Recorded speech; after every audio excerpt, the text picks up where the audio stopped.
even though we were a marketing agency at the time, we didn't invest in our own marketing department. And so that held us back from a growth curve.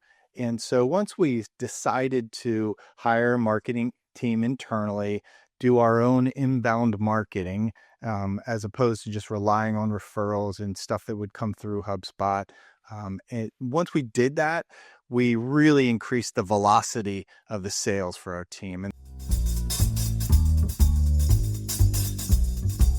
Welcome to the Digital Agency Growth Podcast. I'm your host, Dan Englander. So today on the show, I'm very excited to welcome Eric Baum, who's the CEO and founder of Blue Leads. He's based down in Florida and has been at this for a while. So Eric, great to have you on the show. Hey, thanks for having me, Dan. Happy to be here. Yeah, for sure. So before we threw on the recorder, we got a little bit into your background, and I think you've got a really interesting background in a number of different industries. So would you mind kind of starting from the beginning? Like, what was the lead up to founding Blue Leads? How did you get into this? Yeah, so I won't go all the way back, but I've owned 6 different businesses in the last 30 years. And what led me to Blue Leads, which I've had now for 15 years, is I had 2 plumbing service companies at that time, and I was spending $25,000 a month in Yellow Page advertising. And this was 16, 17 years ago now, of course, in each market in Tampa and Orlando. And so I needed to drop my cost of customer acquisition at that time, which cost per call, which was $365 per cost per call at that time, right?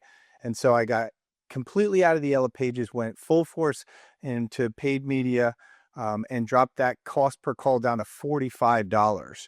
And as soon as I did that and my marketing spend went to $10,000 in each market, my sales rocketed, my profit margins rocketed, and all of the other franchise owners that in the country asked me how I did it.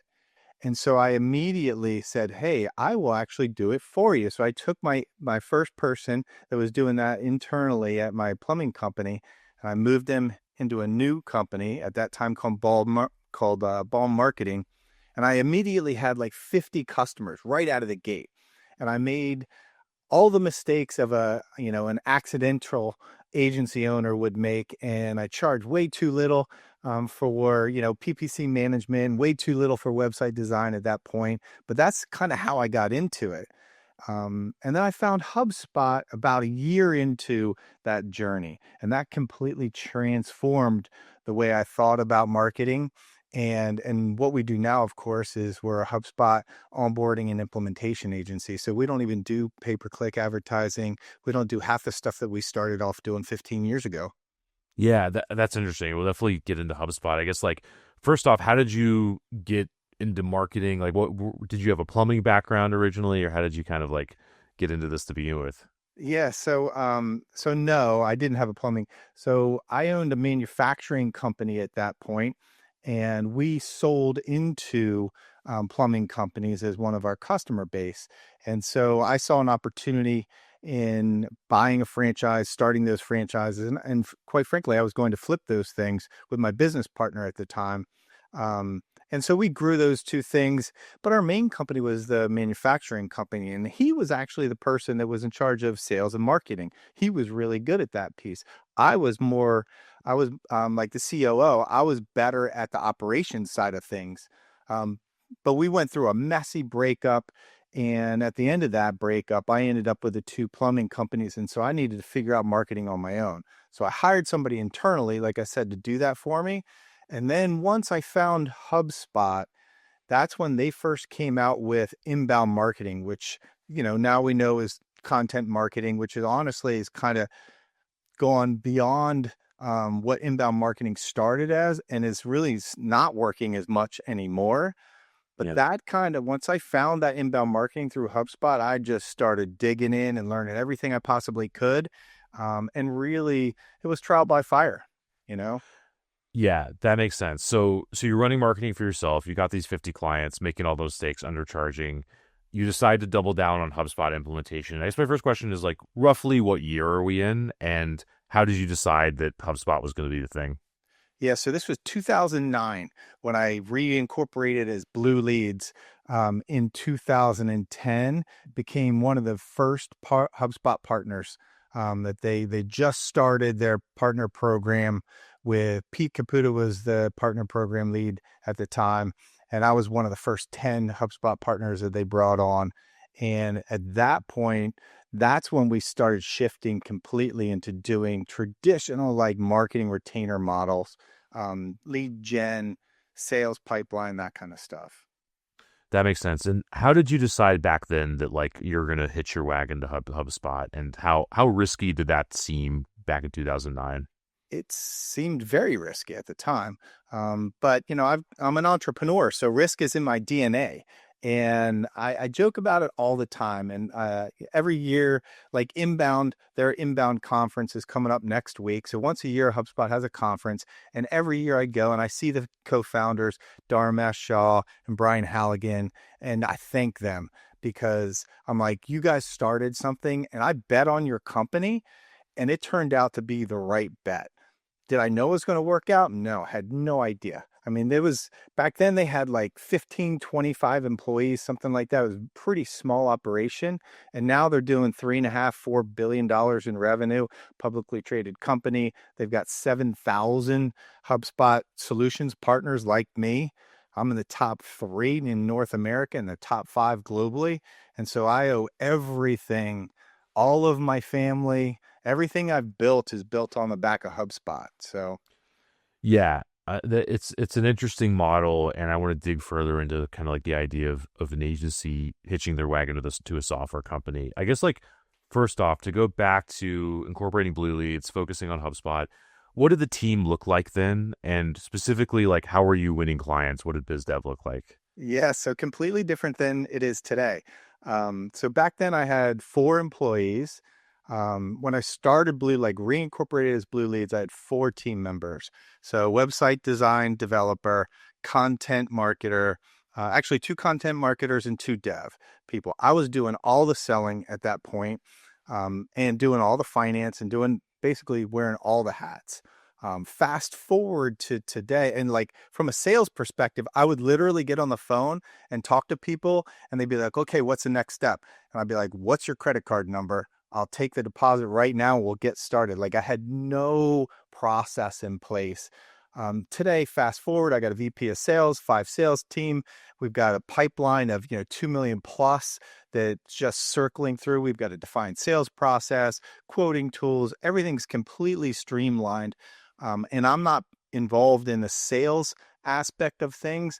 I'm not involved in the client delivery side of things. I've got a CEO that handles all the operations side of things. I've got a controller that handles the finance component, and I've got an HR director that handles all of our HR recruiting. So I'm literally acting as the CEO visionary at this stage. That's great. Let's dig into the how of that a little bit, and because this is ostensibly a new business podcast, we'll start there. What did it take to do that? Like, so you started out with these 4 employees. I think maybe you're in the sales seat if I heard that right. What building blocks did you have to put in place to get the VP of sales and to get out of that sales seat? So a lot of learning by figuring out what works and what doesn't work, right? So back in 2000, I want to say it was 2014, I had gotten to about 10 team members just by scratching and clawing my way through and churning customers, churning team members, trying to figure out how to grow a team and get myself out of doing everything. And in 2014, I found EOS, so the Entrepreneurial Operating System created by Gino Wickman, right? I'm sure a lot of your listeners are probably operating on that system as well. That completely transformed the way I approached running a company. And so I created my core values. I created my vision summary. I really created the roadmap for where I wanted to go in the next 3 to 5 years, and dug in and said, okay, here's the changes that we're going to need to make in order to make that happen. And honestly, a lot of them were personnel changes. We churned some team members voluntarily, like through that couple-year process once we implemented EOS, because they just weren't the right people in the right seats. But once I got the right people in the right seats, made all the difference. Now, that being said, we went from 10 to 15 to 25 to 35 people. And then there was ups and downs throughout that process, right? You bring on a bunch of clients, you scale a little too fast, your operations isn't able to keep up, you churn clients, you're doing things the wrong way, you hire team members too quickly, the wrong team members, you don't find out until later. So there's a whole bunch of potholes along the way. It's not the hockey stick that you see in a SaaS company. It's like up to the right. It's more like you know, a jigsaw, right? Like it's not exactly easy. Um, you Yeah, know, and I think even SaaS companies would say that jigsaw is a thing in their world too. But that all makes sense. I think a lot of people love EOS and then scaling up in these kind of like business religions. I think that a lot of the times it seems like there's kind of an 80-20 to them, and I'd love to hear your thoughts on that. Like, what was it about EOS that unlocked these doors, and how, I guess, like how long did it take to really feel like this is working, if that makes sense? yeah, so it went in a couple different stages. The first 2 years, let's say, it worked really well. We were very strict in adherence to the EOS platform. We made personnel changes, we made operational changes, and that kind of got us to the next stage. Yeah. But then you get into, you can only fix so much in putting overlaying a methodology on your agency. At some point, cash flow becomes the biggest problem in your agency, in your company, right? And so we hit that roadblock several times in our growth trajectory up to today's point. And cash flow is honestly always on our mind at this stage. But that kind of like after that first 2 years, we grew, and then we had cash flow issues because we had too many team members. We didn't have a scalable model for sales, right? Predictable selling model, let's call it. And as a marketing agency, we had leads coming through the front door, but our sales team was sporadic. It was like myself and one other person. And I didn't invest the time and effort and money into building a sales team like I've got today. Got it. And can you dig into more of that journey? Like, what did it take? Like, was it new lead channels? Like, what were some of the experiments you ran, and when did you feel like it was working to get to that level? Yeah, so we were the victim of the cobbler's shoe syndrome like everybody else, right? So we grew a little bit, but we didn't invest, even though we were a marketing agency at the time, we didn't invest in our own marketing department. And so that held us back from a growth curve. And so once we decided to hire a marketing team internally, do our own inbound marketing, as opposed to just relying on referrals and stuff that would come through HubSpot.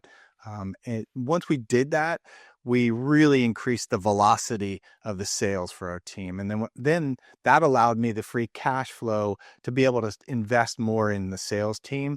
And, about 3 years ago, 3, 4 years ago, I made a very concerted effort and said we were about 44 people at that time on the team, somewhere around there. I said, I've got to make sure that I create the second layer of leadership in this agency so that if I get hit by a bus tomorrow or have a heart attack and die, the agency can still grow and move forward and be able to sustain my family and the families of the team members, right? Because we built this thing that is, a great flywheel, and it's fueling team members. They're getting married and having kids and buying houses and doing all these fun stuff as you grow a team over a decade. And then you get to the point where like, man, I really need to make sure that I can preserve this and it doesn't hinge on one individual, that there's succession plans in place for myself, for my other leaders. And so I did that about 3, 4 years ago. And now I've got a really solid organization. Yeah, that's great. And I want to sort of put myself in the mind of like people listening that are, running an agency that maybe they're even successful. That's not just the day one people, the people that they might even be in the 7-figure realm, but most of the business is coming randomly. It's coming from, inbound personal networks, that kind of thing. If you were kind of talking to yourself back in a similar position to that, like what do you wish that you had done sooner to build this infrastructure and get out of the roller coaster, if that makes sense? Yeah.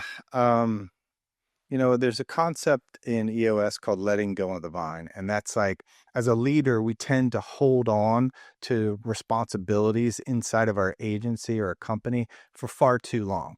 And so once I was able to get out of my own way and like promote people to, hey, you're the VP of sales, build a sales department, hire the right team members, put the process in place. I don't want to be involved in that. Same thing with operations. Put, a VP of operations in place, someone to manage design dev. So now we've got several layers. But once I was able to do that, they excel and can do such a much better job than I could in those areas. Like now, my sales team, I can't sell nearly as good as the sales team. I certainly can't execute on the client services delivery as good as my average client service delivery person can.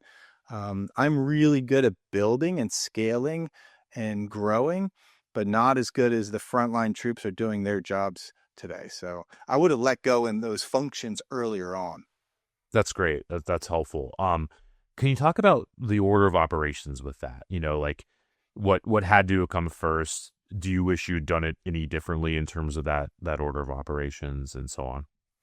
Yeah, I know I keep going back to sales, but I really wish I would have let go of the sales function earlier rather than later. So if I was going to do it all over again, I would have replaced myself in the sales function first.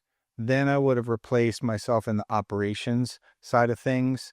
And right around that same time, I would have replaced finance. Um, Yeah. One thing that I think is overlooked when agencies go from 15 people to 25 people, and I did it right around the 20-person mark, was hire a head of HR that is solely focused on, at that point, solely focused on recruiting. Because when you're the agency owner, a lot of your time in that 10 to 20 person range is finding new talent. You're also very vulnerable for team members leaving. And that creates a lot of churn and a lot of issues with when a critical person leaves, then you've got to find the next person. It's upon you to actually do the recruiting at that point. Once we were able to put a full-time person in place for recruiting, our head of HR, we were able to cycle faster. And there was a lot less churn. And the time to replacement for a team member that left was drastically reduced, which really creates that continuity. And it allows your agency not to be disrupted when somebody does leave, because people leave for all reasons, right? All kinds of reasons. It might be financial, it might be personal, they might move, whatever the case is, but that always causes issues along the way for you. Yeah, that makes a lot of sense, and that seems like a pretty pivotal role. Um, I just kind of back to the sales function. That's interesting what you said, because I've seen that play out on kind of both sides of the coin, where also we see a lot of agencies that hire for sales prematurely before they have enough of a market, or, enough marketing firepower, enough leads coming in. And then it always ends the same way, where it's like 6, 12 months down the road, the salesperson sucked, they produced nothing, but they were kind of just sent out on an ice float to go get business. And, that salesperson was probably successful in a bigger company where they had this like infrastructure behind them. At least that's what we see. So I'd love to hear your thoughts on that. Like, what did you feel like had to be in place before you could get that sales hire there? So defined sales process is really important, right? Lead gen machine needs to be in place to be able to feed your sales team. And always, when you're first starting out, always save enough money to hire 2 salespeople at the same time, not 1 salesperson. I made that mistake early on, and it cost me because I'm like, well, maybe I just need to train this salesperson more, and then it'll be 6 months later, and I'm like, they're still not hitting quota. They're not doing the things that I would do. I'm still selling at that stage. So had I hired 2 at the same time, I could have cut one loose who wasn't succeeding. The other ones would be succeeding, and I could replace the one that wasn't. So like, I think that's a critical piece for somebody starting off. But make sure you got the sales process defined, because if you don't have a process for them to come in and follow, then it's going to be completely up to them, and they're not going to care as much as you. Yeah, I think that's a really good point. And also, there's this aspect of like seeing reality better with two people. Because if you have one salesperson, guess what? They're good at selling. They're going to come up with good excuses. They're going to be able to persuade you about why it wasn't their fault.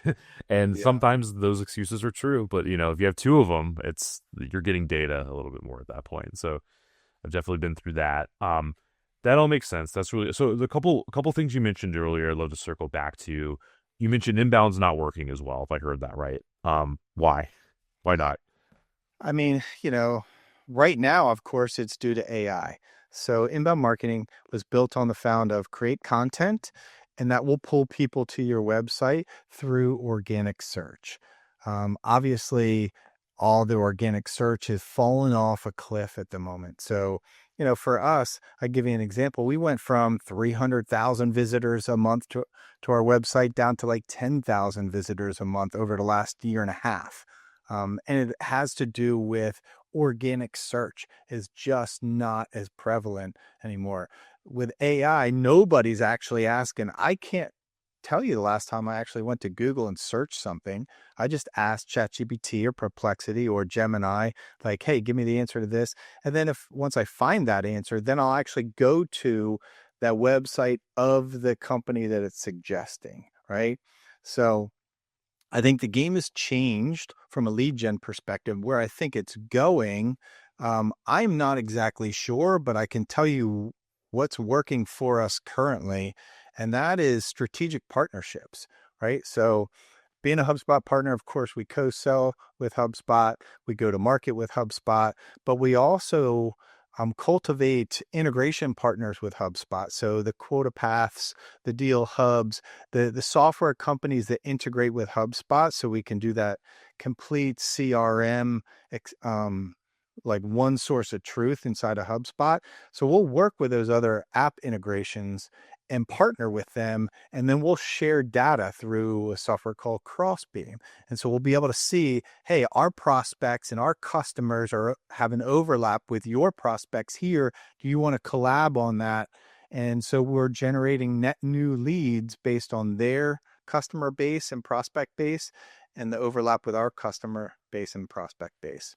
Yeah, I'm really glad to hear you say that, because it's one of those things that's like makes me know I'm not going crazy, because we're sort of doubling down on the same things for our clients, and it's not to say like going direct or doing cold outreach doesn't work, but it's really got to be kind of this two-pronged approach. So one thing we're doing is showing our clients basically how to map who they know already into the right accounts based on people that they would already be happy to ask for a referral. So that ends up being, people in software, private equity, non-competing agencies, all this sort of thing, and kind of like getting all that data in one place and then executing on it in a way that's tasteful and saves time for everybody. And it's so funny because for years when I was in a biz dev role for an agency, there was so much of the, hey, do you know anyone? Do you know anybody who fits this criteria? And it gives the other person so much homework, even if they want to help you, right? Because then they've got to go find out who they know and write emails and do all this stuff versus like, do you know this one, these people that I think you might know, and can you help me, and I'll make it as easy as possible, and like that sort of thing. So yeah, another thing that's working is, traditional ABM stuff, which kind of overlaps with what we just talked about, but more specifically is like, if you're able to use AI to really identify who your target market is, you can pull that information into your database. You can overlay it onto your existing contact database inside your CRM, and then just use AI prospecting agents to do the outreach for you. Like, we build custom agents for ourselves and our customers to do that. Now, HubSpot has some of that functionality built into it as well. And there's a ton of other software companies that are, the AI generated SDRs out there that will actually place phone calls or do videos completely AI generated just to do outbound marketing and SDR work for you. And so like, I would leverage that as an agency owner to grow as well. yeah, I think that's true, and I think it can be really powerful. I think on the sales side, it's sort of for what we've seen, it's kind of a devil in the details sort of situation. Like if you're going, a lot of our clients that they're going after big companies, CMO at the Fortune 100 company, it's a little tougher to like let the AI go wild prospecting them, and it may not be worth it. But if you're selling to SMBs or down market, there's definitely a lot of leverage there. So I think that makes sense.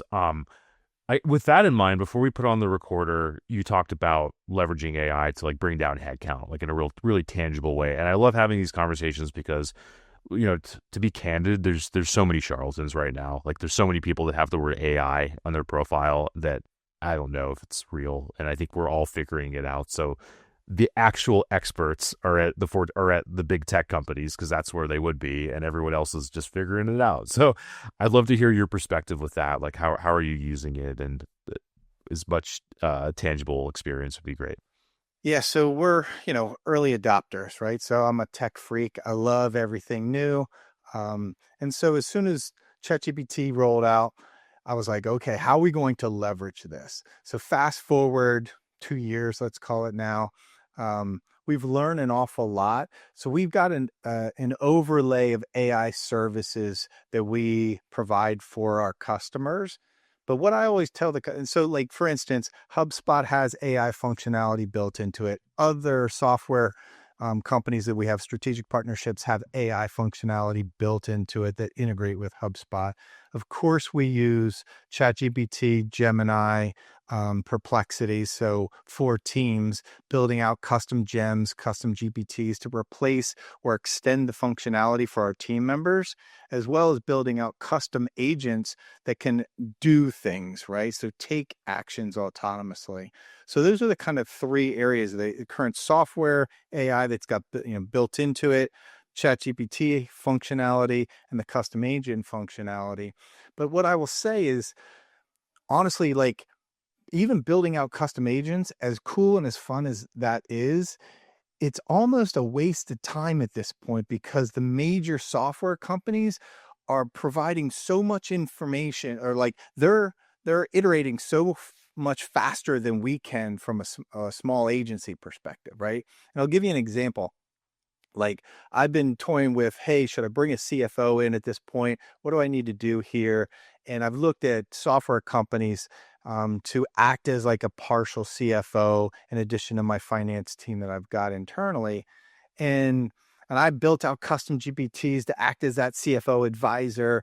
And all of a sudden, QuickBooks Online, which is what I use, rolled out like a business analyst. So their financial analyst, they rolled it out like a month and a half, 2 months ago, which does all the things that I was looking for a part-time CFO to do, right? And all I needed to do was just wait a little bit longer till a larger company like QuickBooks, which I already use, integrated the AI functionality. And instead, I spent all this time testing out other softwares and building out this other, custom GPTs. And it's the same thing with any other native software that you use. I had a conversation with a law firm the other day, and they were like, "Hey, we want to build out custom agents on XYZ." And I'm not involved in the sales process. This was a personal connection of mine that owns several law offices. And I was like, "What software are you using?" And they were like, "Hey, we're using FileVine for our customer management or our client management." I said, talk to them about their AI roadmap. And sure enough, 3 months later, they have all the AI functionality built into that software platform that he was looking to do 3, 4, 5 months ago. I said, just be patient. So that's the biggest advice I can say, is like, figure out what you want to get done with AI. Talk to the providers that you're already using, see what's on their roadmap, and then don't waste your time if they're already in the process of building it. Yeah, I think that makes a lot of sense, and it's sort of like you're probably not going to outcompete whoever they're hiring to do that. If you're juggling clients doing 100 other things more, in addition. So with that, I think this kind of brings us back to where we started with, you guys making the decision to hitch your wagon to HubSpot. If you were at that same place now, are there any companies that come to mind that you would hitch your wagon to as an agency? So I would still hitch it to HubSpot.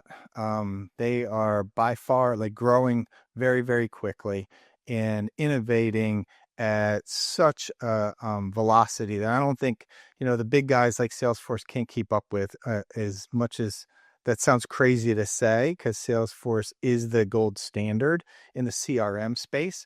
Um, But I would say HubSpot, I've heard really good things about Monday.com from a workforce, like workspace side of things. We're actually, partner. We've got a strategic partner with ClickUp, which is also, a workspace project management software. So I think, if I was an agency owner, what I would do is pick the one, specialize in one software. For us, it was HubSpot. It might be High Rise for somebody else, or Pipe Drive or something for somebody else. For us, it's HubSpot. And then I would look at the extensibility of it. So what are the other app partners that integrate with that software that also serve the market that you're going after, and formulate a strategic partnership with them.